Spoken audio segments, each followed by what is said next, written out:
Yeah, of course. Yesterday was great. To start in Nyanga was amazing. I mean, I think everyone across the world now has probably heard about what's been happening more recently. That kind of stuff happens all the time, every year. But it really peaked in the last month or so. We've done our best to try and keep track of what's been going on. But you know, South Africa was always going to be, or this Africa tour was always going to be fantastic. We've been looking forward to coming to visit Cape Town. Her first visit. I love this place, and again meeting the people, the energy, the fun. Again, the positivity, the optimism, and the hope in the face of such incredible adversity.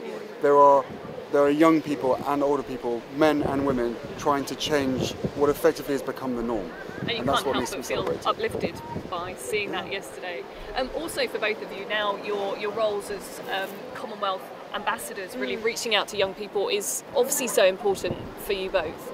But what do you think is the most pressing global issue when it comes to dealing with the stigma around mental health, which still continues in so many places today? It's just getting people to talk about it and talk to each other, right? And you see that no matter where you are in the world, if you're in a small community or a township, if you're in a big city, it's that everyone is dealing with a different version of the same thing globally. I think there's a bit of a consciousness crisis, and so the fact that we are able to be here together and see on the ground so much good work that's being done just because people are willing to talk to each other about it and someone's willing to listen is huge. And that can apply to being here, certainly can apply to being in London, LA. It doesn't matter where you are. We're all sort of trying to power through and find some optimism. I think most of the stigmas around mental illness, right? We need to separate the two.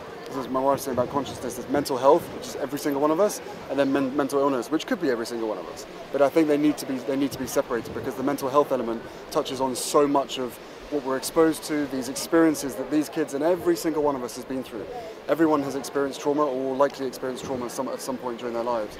We need to try and not eradicate it, but to learn from previous generations so that it's not a perpetual cycle. And I think what's amazing here is just in a day and a half, if that. Barely. It's all a whirlwind. The same conversations keep happening with all sorts of different people. So they've been through it, and we can learn so much from them. And those conversations will keep going as the days go on with your tour. Thank you so much. Yeah, Cheers, guys. Thank you. Thank you. Bye-bye. Take care.